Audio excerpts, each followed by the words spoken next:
passada foi aqui, não foi? Foi. Gente querida, bom dia, boa tarde, boa noite. Estamos aqui para o 34º dia desse percurso Quaresma Detox. A SESI, como cuidado de si, exercícios e experimentações para manutenção da fertilidade anímica. E hoje, como agora, toda segunda-feira, então quer dizer que hoje é segunda-feira, não está fazendo muita diferença. Parece que é. Eu sei que é segunda-feira, porque a doutora em ciências da religião, a psicóloga e doula Carolina Duarte está conosco, e a gente, quando ela chega aqui, a gente fala um pouco da tese dela, que se chama A Cultura do Cuidado, Narrativas de Reencantamento do Mundo. Quando a gente começou essa nossa maratona, esse nosso percurso, a gente nem podia imaginar, né, que a gente ia precisar de tanto cuidado, né, cuidado demais. Enfim, querida, como você chega? Como que está sendo os seus momentos de cuidado? Como que está sendo o seu cotidiano nesse isolamento social? Como que você está se sentindo? Então, eu queria falar oi para todo mundo e eu estou quietinha aqui, né? Tenho esse privilégio de morar numa casa que eu posso ficar no sol, então tenho ficado no sol todos os dias, ouvido algumas falas que estão sendo importantes, né, em termos de percepções que estão emergindo dessa mudança de paradigma e do que esse ser que a gente considerava insignificante, do impacto que ele está trazendo para a nossa percepção de mundo mesmo. Estou cuidando dos meus filhos, cozinhando, mas semana que vem vai ser uma semana diferente, essa semana que começa, porque eu vou ficar totalmente sozinha. Aí vamos ver como é que eu vou lidar. Acho que eu vou ficar fazendo ginástica o dia inteiro. Vocês estão revezando uma semana, os jovens ficam aí com você, outras com o seu marido, o seu ex-marido, com o Mauro, é isso? Isso. E a semana inteira, então vocês estão fazendo semana a semana, para evitar também só que a primeira semana eles ficaram comigo, aí agora a segunda semana, vamos ver. Vou ficar com ele. A gente já está na terceira semana, você está sabendo, né? Mas a terceira semana a gente fez como a gente fazia antes. Ah, entendi. Né? Aí agora virou esquema quarentena, que a gente achou que não fazia sentido ficar indo e vindo com tanta frequência, né? Entendi. Muito bem. Enfim, essa é uma questão que parece irrelevante, mas ela é muito relevante para os casais que têm casas separadas, não é? Quer dizer, para os pais, para as famílias onde tem duas casas, uma com o pai e outra com a mãe. E assim, também tem sido um lugar que chega um pouquinho para mim, de tensionamento. Por exemplo, uma pessoa partilhou que estava com muito medo logo no começo, porque o pai, né, o ex-marido, tornou-se evangélico. E aí estava com medo que levasse a criança ao culto.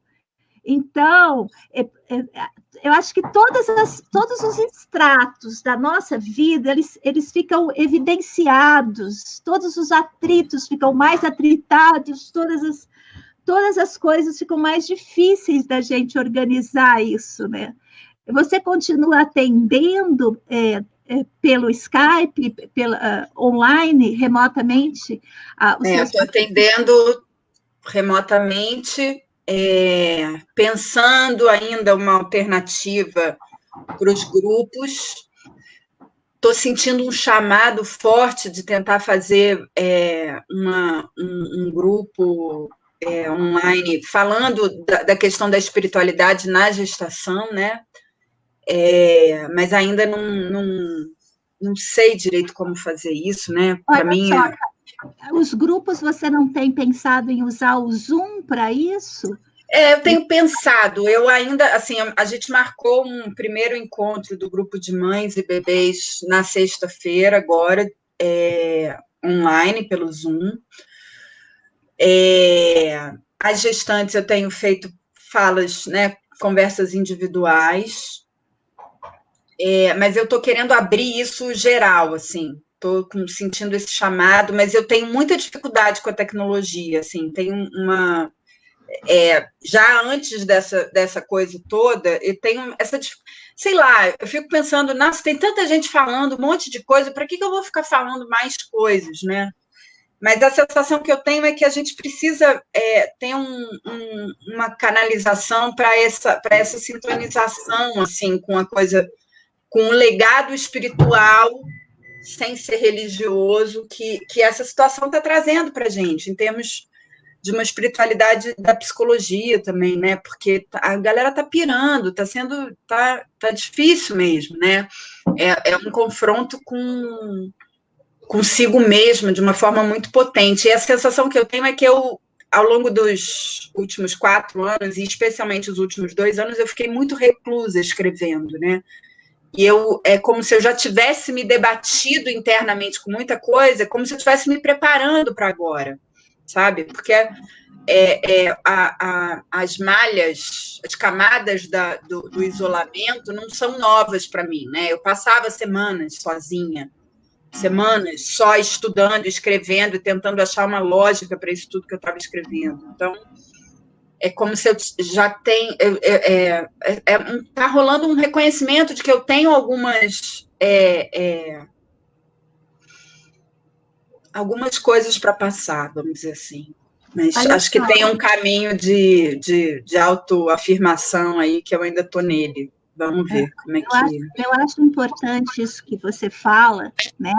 Dessa questão da gente ter o que falar e falar.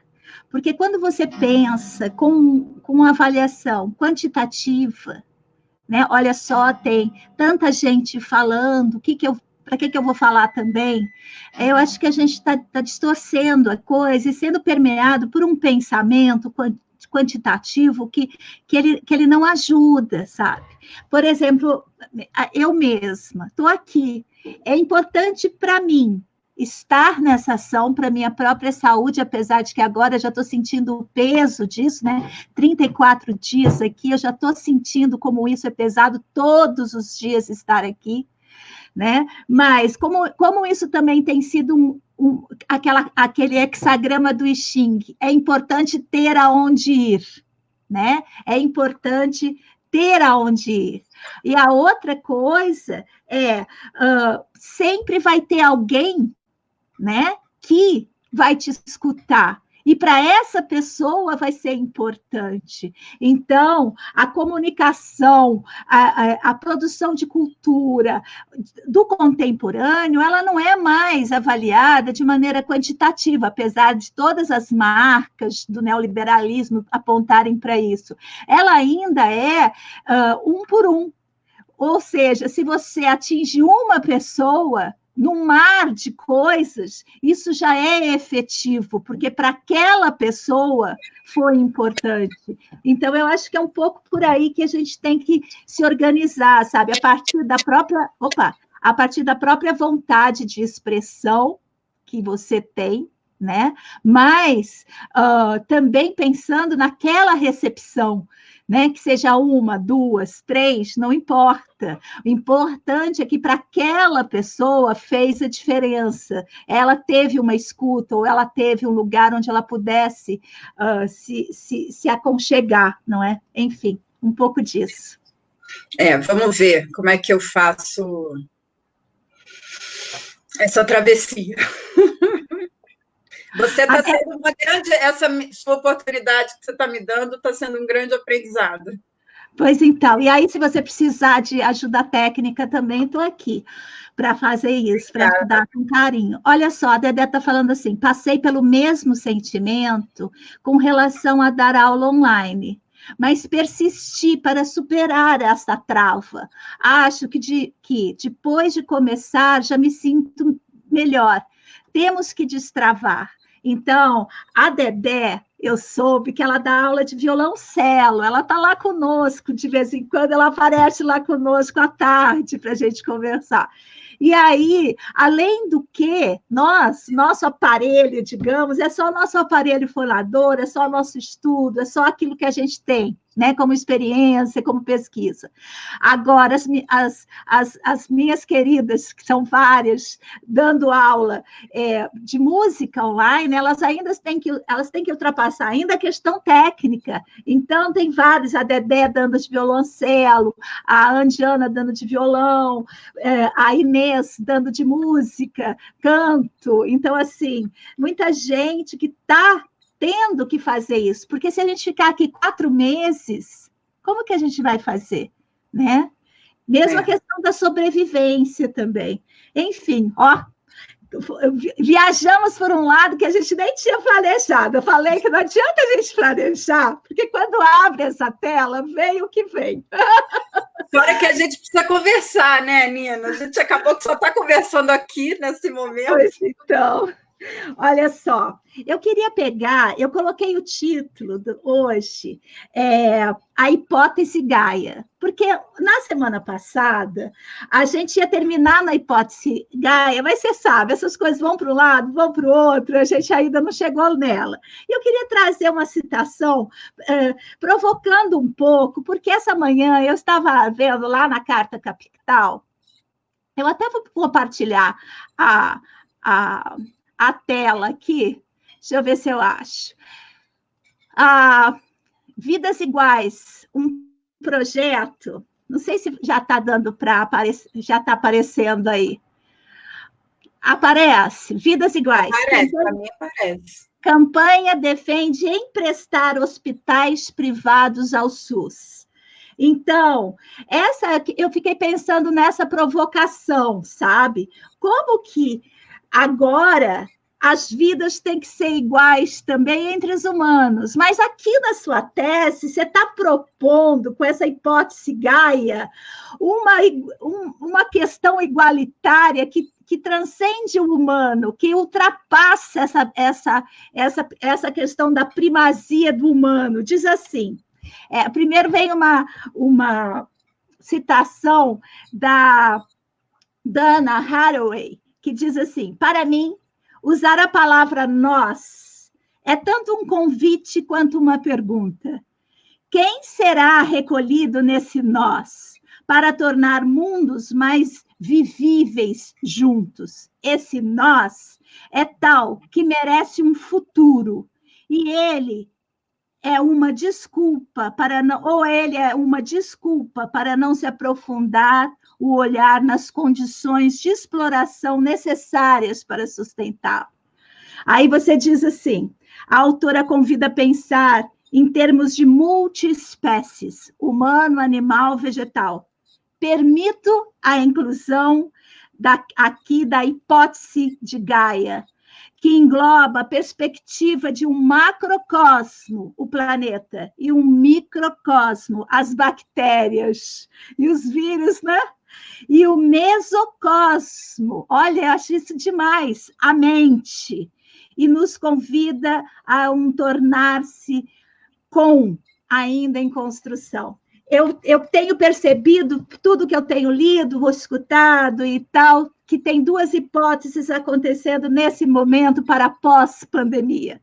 Uma que é o fechamento ainda mais dos regimes, movimentos totalitários, vida completamente aprisionada pelo Estado totalitário. E outra que a gente vai construir um outro mundo possível, né? Onde essa supremacia do humano, haja vista como tem se comportado Gaia, né? Com o recuo do humano, como ela tem ficado deslumbrante, mais azul, sem poluição, os animais chegando até as regiões urbanas, né? Como ela está vibrante. Então, são duas são dois caminhos de pensar esse futuro. Aqui, na hipótese Gaia, a aposta é nesse futuro onde o ser humano entra em integração consigo mesmo, com o seu outro humano também, mas com tudo que há. Fala um pouco disso para nós. Essa é a grande utopia, né?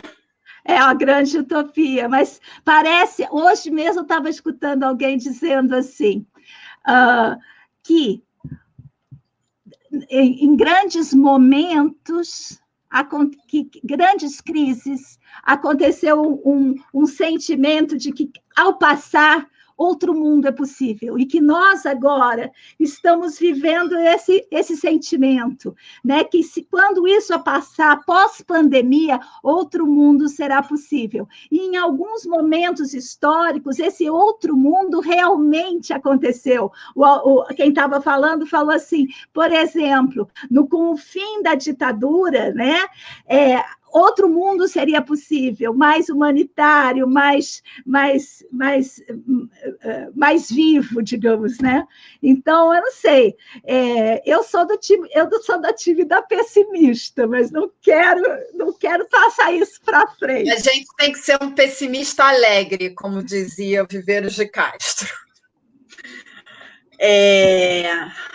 Então, essa hipótese de Gaia, né, que é simplesmente a gente considerar a Terra como um organismo vivo, do qual nós somos apenas pertencentes, ela coloca em xeque essa concepção humana que a gente chama de antropocentrismo, né, de uma excepcionalidade e de uma ação do homem, do humano na Terra, que é onipotente e onipresente. Então, eu acho que é interessante a gente usar esses termos da religião, porque o tempo inteiro eu estou marcando isso, né? A religião deixou de ser conclamada, mas o substrato da religião continuou operando, né? As crenças fundantes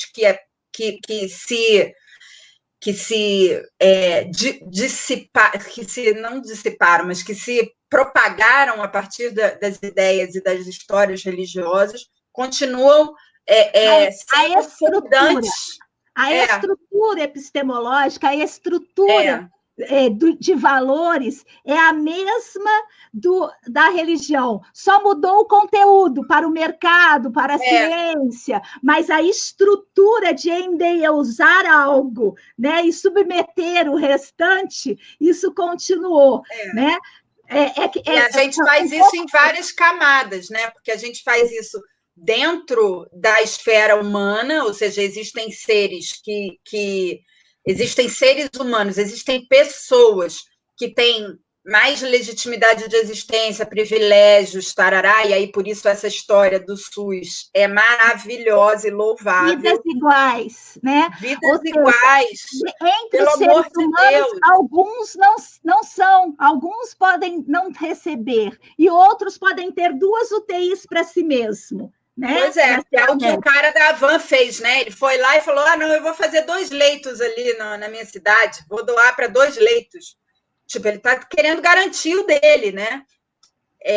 E aí é isso. Se isso de fato se tornar possível, né? E isso tem sido falado desde o início da pandemia. Eu vi uma entrevista com uma sanitarista de São Paulo falando disso, né, fazendo uma fila única no SUS, né, pelo atendimento.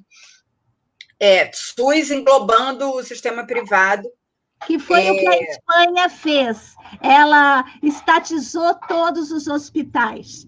Mas você vinha dizendo que a gente tem esse deslocamento de valor entre essa desigualdade dentro do humano, mas também na relação com os outros seres. Com tudo, né? Porque a gente objetifica tudo. Então, a grande chacoalhada que o vírus está trazendo é como é que a gente deixa de... Ele, de fato, começa a colocar as malhas de sustentação da sociedade, que são as mais básicas e que a gente não pensava sobre elas, né? em evidência. Então, é isso. A alimentação tem que chegar, né? As estradas, a água, a gente falou disso um pouquinho na semana passada. Isso começa a ficar evidente, e aí a gente começa a se dar conta de tudo que a gente precisa que aconteça, independente de mim, para que eu exista, né? Para que as minhas necessidades básicas sejam supridas. E aí a gente começa a se dar conta... Que é a questão da interdependência. Mas aí a gente começa a se dar conta também de que dentro dessa estrutura social que a gente criou, existe uma parcela enorme de pessoas que não têm acesso a essas coisas. Então, não adianta dizer para as pessoas lavarem a mão se elas não têm água, né? E aí começam a surgir... É como se, de fato, uma grande parcela da população não tivesse consciência disso, ou não levasse isso em consideração, né? E aí começam a emergir atitudes solidárias, locais, sem passar pelo governo, dessas ajudas também, né? Então, tem várias iniciativas que estão levando cesta básica para as pessoas que estão sem salário, fora a iniciativa do governo agora de dar R$600 de... Né? E aí renasce, por exemplo, uma coisa que foi uma ação muito importante no Brasil, que foi a ação da cidadania, né? Que tirou o Brasil do mapa da fome, depois foi incorporada pelo governo quando tirou, mas a ação da cidadania, que foi liderada pelo Betinho final dos anos 80, 90, ela criou comitês de ação e de ajuda mútua, onde levava comida. A gente ia para os galpões e separava cestas básicas. Eu fiz isso, adolescente, né? E isso, de fato, causou um impacto nessa população que tirou o Brasil do mapa da fome, tirou as pessoas do nível da miséria, né? Porque a gente está falando disso, de pessoas num mundo que é capaz de suprir, a gente tem dinheiro suficiente para distribuir para todo mundo, para ter dinheiro suficiente para comprar as coisas, entre aspas, mas a gente também tem capacidade de produzir alimento para todas as pessoas. Quando a gente tira o alimento da ordem do valor, né, de ser trocado pelo dinheiro, que é uma coisa absolutamente também transcendente, né, cada vez mais o dinheiro é uma coisa, é um número num computador, ninguém tem mais o dinheiro, né? Mas quando a gente começa a trocar alimento a partir de outros valores, né? A partir de uma, assim, pelo simples fato de existir, nós temos legitimidade de existência e deveríamos ter garantido essa dignidade, sabe?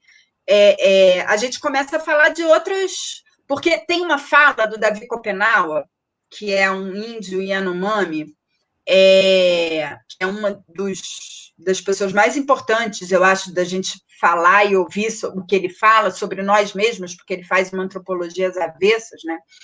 Ele fala assim, ninguém passa fome na floresta. Ninguém passa fome na floresta. A comida está lá ao alcance da mão, né? Você não precisa, né? Ou você caça, nenhuma pessoa vivendo em estado de floresta, dentro do estado florestania, como diz o Leonardo Boff, passa fome. Porque a malha está de uma forma tão interligada ainda que todos os organismos colaboram para a existência de todos os organismos. Só que a gente rompeu essa lógica. A gente criou uma lógica linear, a gente foi se afastando das cadeias alimentícias, sejam elas de todas as ordens, né? E aí a gente criou as cidades, e aí a gente criou toda uma lógica diferente dessa alimentação chegar, né? Se a gente vai olhar que a gente quebra os processos, né? A gente vai no supermercado e compra um frango, ou compra uma verdura, um legume, né? E a gente não sabe de onde veio isso.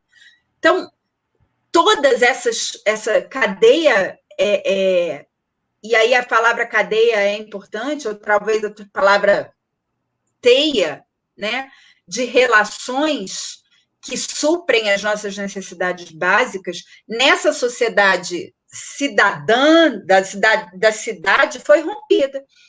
E aí a gente precisa começar. E aí agora o que as pessoas estão falando? Volta a plantar, faz um vaso dentro da sua varanda. Por quê? Porque a gente precisa resgatar essa relação com a nossa qualidade de imersão no mundo. Nós estamos imersos nesse mundo. Eu acho e que aí, convivendo. Acho que aí tem uma questão que eu acho bem importante, que também é dicotômica. Por um lado, a gente vê sociedades inteiras se armando, comprando armas, estocando coisas num si mesmo.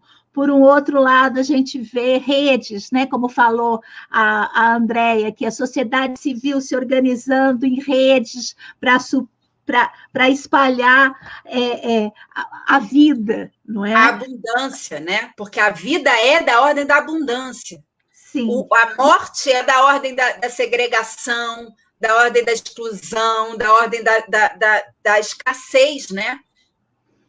Se circula, tem abundância o tempo inteiro. E é isso que o Davi está falando. Dentro de um lugar onde as teias estão unidas, só tem abundância, eu não tenho medo de faltar para mim.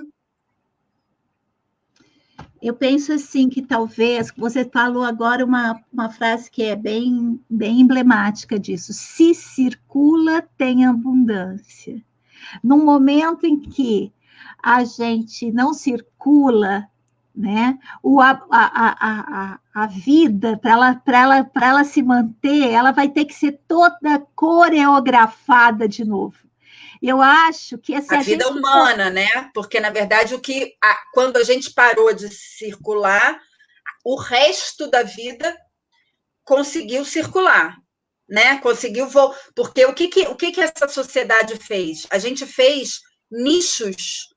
A gente que é também uma fala do Davi Copenau, né? A gente segregou todo o resto da vida em blocos, onde, né, são as reservas ecológicas, ou os territórios ameríndios, né? A gente foi lá e falou, não, cercou aquilo ali, você pode ficar aqui, o resto é nosso. Então, quando... Esse nosso... né? Nosso branco ocidental, né?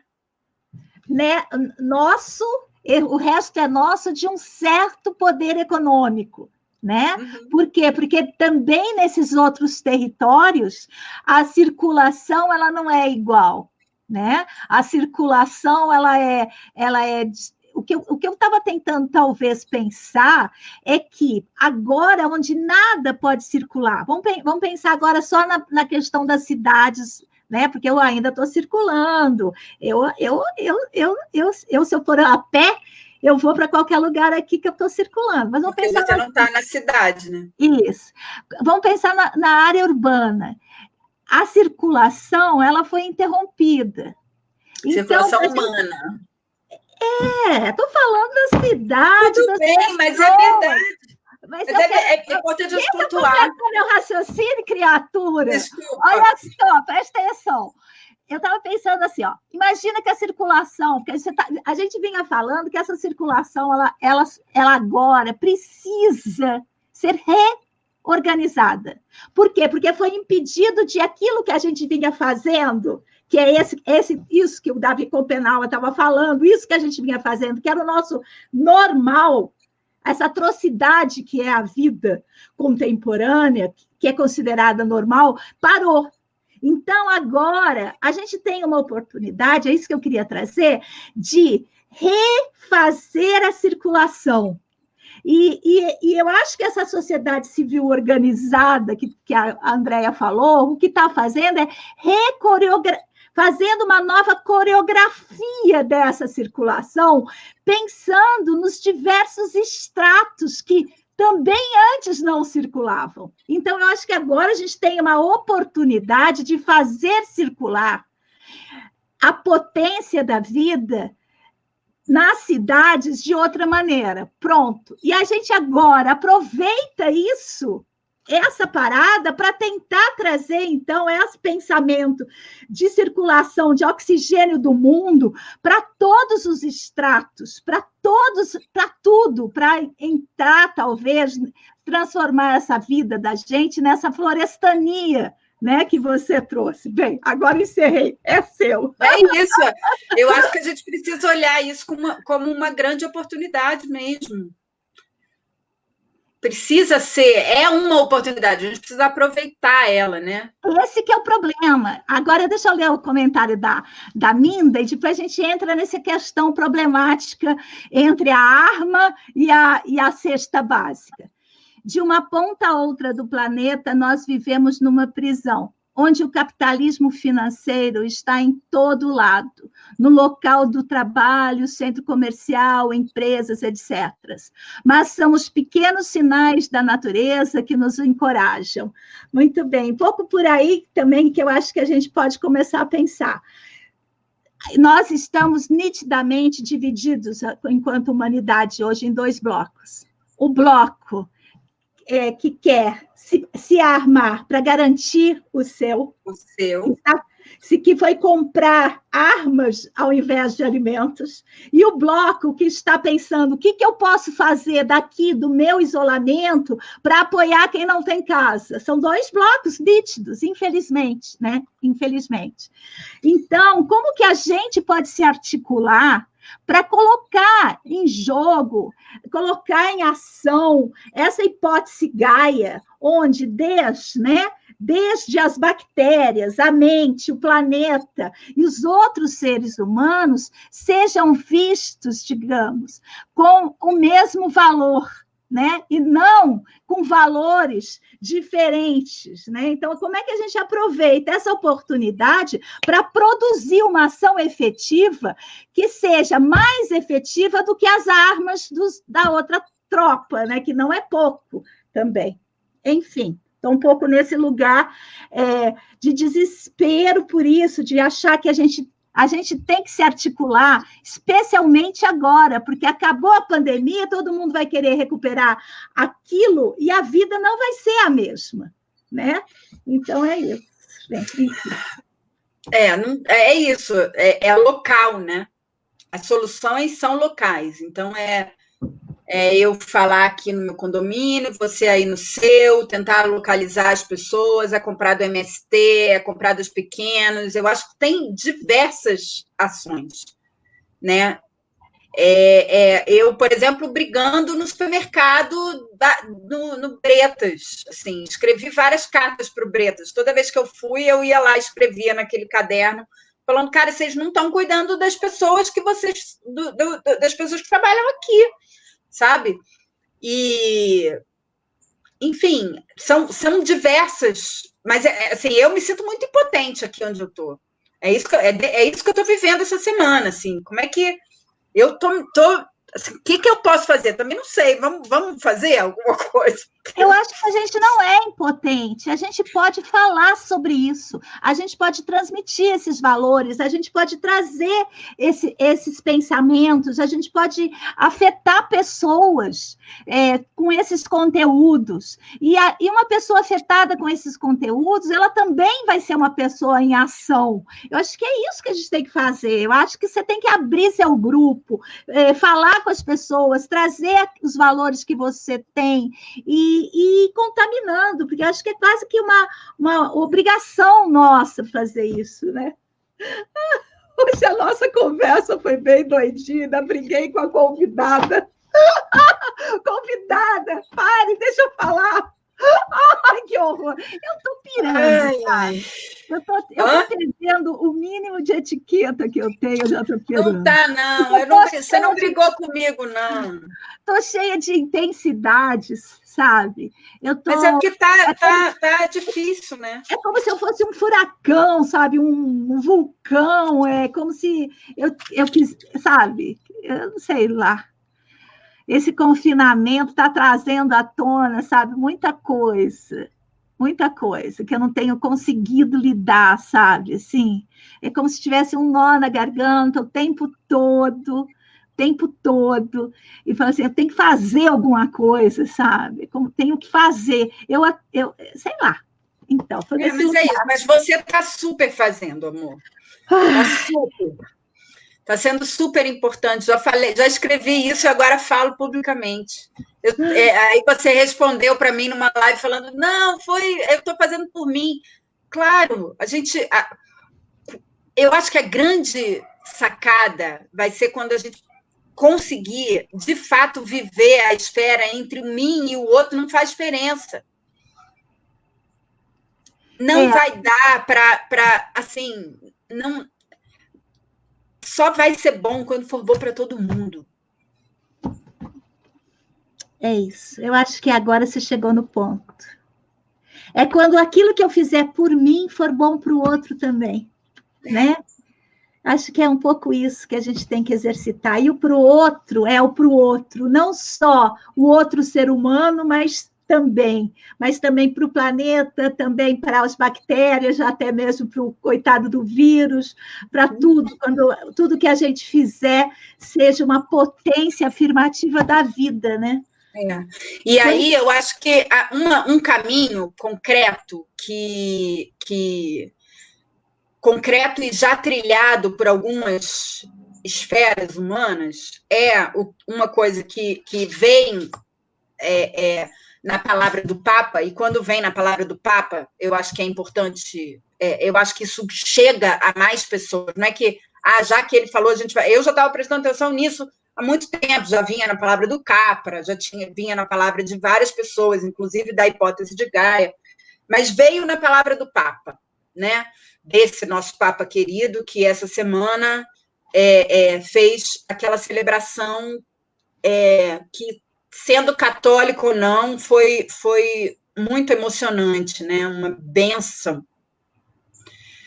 E ele fala na encíclica, que é uma coisa que ele escreve uma encíclica em 2015, eu acho, que é o cuidado da casa comum, Laudato Si, e ele fala sobre a criação, a necessidade da gente criar um modelo circular de economia, de produção, porque da ordem, a gente precisa trazer para a ordem do dia o debate sobre a circulação. E é por isso que a gente está parado. Para a gente saber relembrar da importância dessa circulação, de tudo. Acho que esse é um ponto muito importante. E aí, quando a gente está parado, né, ele fala um pouco antes do processo de rapidação do mundo, ele fala contra isso, é absolutamente profética a encíclica. E pontual em várias coisas, assim, é muito importante. E ele fala o tempo inteiro da gente prestar atenção para essa questão da interdependência, né, de todos os seres e da gente como imerso nessa terra. Mas como pensar em modelos circulares de conhecimento, de economia, de produção né? Como é que as minhas necessidades podem ser garantidas a partir do que eu posso doar, né? A partir de como a gente faz isso. E é isso, cada um vai imaginando como é que pode circular o que você pode dar, né? Muito bem, olha só, querida, chegamos ao final. Queria passar um pouquinho da referência bibliográfica do Gaia, que é a Gaia, uma teoria do conhecimento, que é do Thompson. Agora, se você, na sua tese, só coloca as iniciais dos primeiros nomes, isso prejudica as mulheres demais, porque a gente nunca sabe quais autores são mulheres ou não. Então, se você for transformar em livro, a gente tem que transformar em livro com o nome completo das pessoas, tá bem? Então, mas eles não são mulheres, são... Então, na verdade, o Levelock é um livro, esse livro... Não sei se dá tempo de eu pegar ele ali.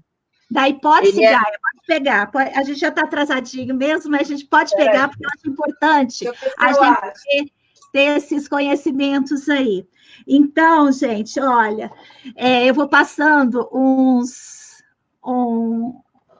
comentários enquanto a Carol não volta. Então, ó, a Maria Cabreira está falando assim, aqui em Conde, Paraíba, está sendo feito um levantamento de tudo o que é oferecido na cidade para podermos apoiar os comerciantes daqui, os pequenos produtores. Isso é uma ação importante, né? Quem vai fazer compras, que mora em cidade, comprar no próprio bairro, essas coisas de fortalecimento do pequeno. A Minda está falando, é um espelho, sim, aquilo que a gente faz, né? O comentário veio quando estava falando, que aquilo que eu faço para mim, né, tem que chegar num momento que aquilo que eu fizer para mim é bom também para o outro. A Olivia está aqui hoje conosco, dizendo que adorou a conversa, e a maçã ontem, gente, no nosso encontro das 18h30, eu tinha preparado para cantar parabéns para ela, só que, como eu não consegui ficar na live, ficou sem os parabéns, então estou cantando os parabéns para a maçã agora. Muito bem, chegou. Oi, Carol, conseguiu o livro? Olha que lindo que ele é. Peraí. Tá dando para ver? Tá dando, sim. Muito bem. É uma coleção desse Thompson, William Irish Thompson, que são vários textos, artiguinhos, né? Muito interessantes. Acabei de abrir aqui, eu marquei a página com Jesus Salva. Ai, esse povo da Aí eu trouxe um outro. É muito engraçadinho. Eu trouxe um outro que eu super recomendo, que é No Tempo das Catástrofes, da Elizabeth Stengers. Isabelle Stengers. Eu sempre falo Elizabeth, não sei porquê. Isabelle Stengers.